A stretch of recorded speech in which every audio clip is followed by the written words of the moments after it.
Greetings, it's your girl B.A.Y E Upcycle. Today is Friday, June 21st, 2019. Hashtag time to grub. Yes, I said it. It is time to grub.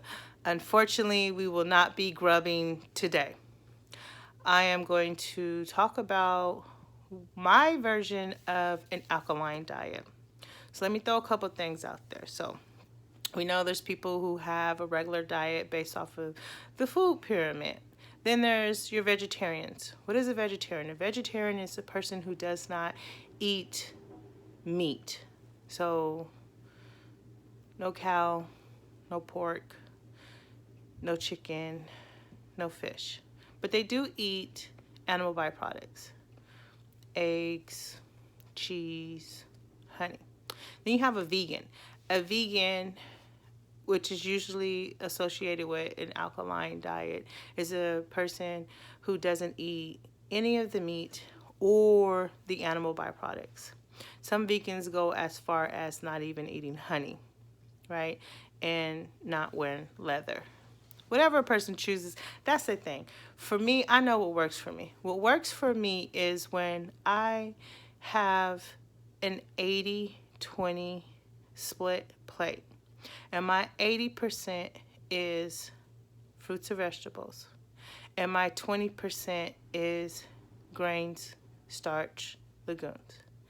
I have noticed that if I don't eat meat, that I have more energy, I'm more active, I'm not as sluggish, I don't deal with mucus.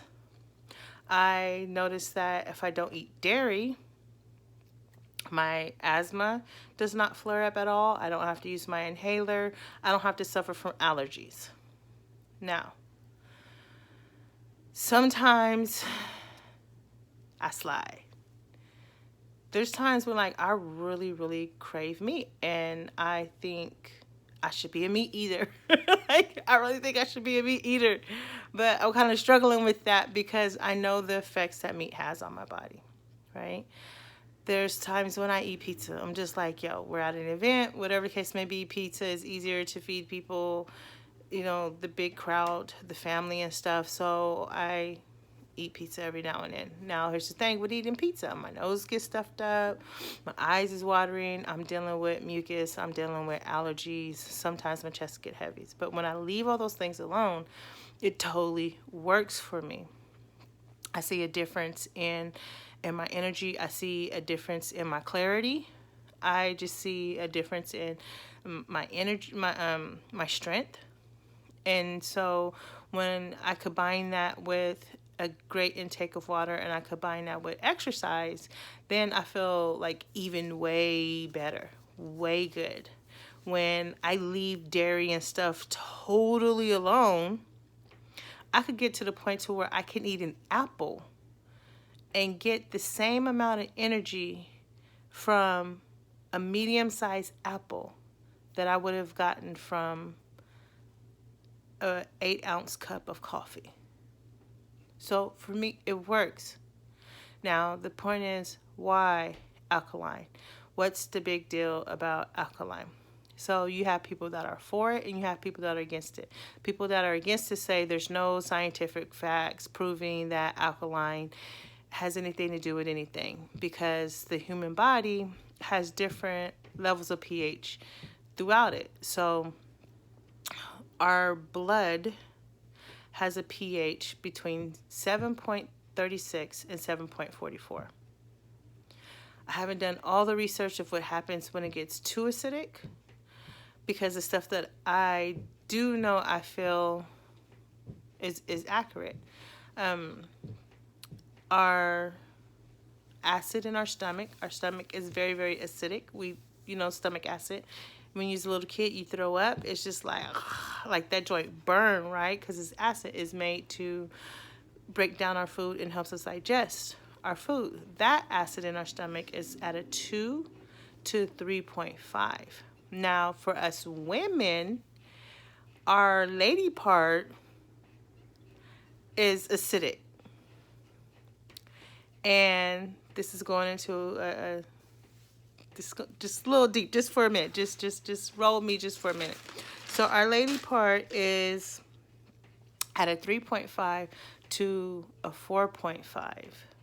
And it's acidic, where when we become intimate and we get aroused, the alkaline in our body actually increases in our lady part area because the sperm is actually alkaline. And so by it increases, it helps, it creates like a barrier for the sperm to actually come in and, finish its job from there. So different parts of our bodies have different pH balance levels. Now let's move forward. What do we mean by pH balance? So, and what is what? So the pH balance is a number scale from 0 to 14. 0 through 6.9 is acidic. A 7 is neutral. 7.1 through 14 is all alkaline. And so you should always choose fruits and vegetables that are organic and higher on the alkaline. I honestly believe that the more acidic our body is, the more we open up ourselves to diseases, inflammations, colds, and other stuff. Not saying that I also know people who have been very healthy, very athletic, very alkaline diet out, and they still have certain diseases. That's just the way it is. But in general, I'm just speaking in general. So what foods is considered acidic? Well, meat, poultry, fish, dairy, eggs, grains, and alcohol. What is neutral? They say sugar, natural fats, and starches. And your alkaline stuff is your fruits, your nuts, your legumes, and vegetables. So that's that. So these meals that I'll be making in the future, by the will of God, they would be more on the alkaline base and away from, they won't be so much like an acidic base. My diet is to be on an 80-20. So that's 80% alkaline, 20% of the other stuff. I do feel that we need a variety of things and that we should intake things in moderation. But I can only speak for myself. So I strongly suggest that you do more research if this is something that you're interested in. You do more research and find out for yourself. That's why I'm not giving no links. I'm not sharing who said what, or this person said this person said that. I feel you should find the information for yourself and find out what works for you. For me, this is what works for me. It's just what it is. Even with my struggle of wanting a fat cheeseburger, I know what it is. I know why I crave, and it's what got us here in the first place. I don't know if you guys remember from the video, but my whole unhealthy addiction to food. And so this is me correcting it and getting on the right path and going in the right direction for me. And hopefully this is something that is of a benefit, and if it's not, may God remove it from me and give me what is beneficial for me. And I just want to thank you, everybody who sat and watched my rambling video Friday night. I'm just your sister girl over here, just kind of struggling and just kind of burnt out right now, and got a full day ahead of me. And so on that note, I want to say thank you, and until next time, peace.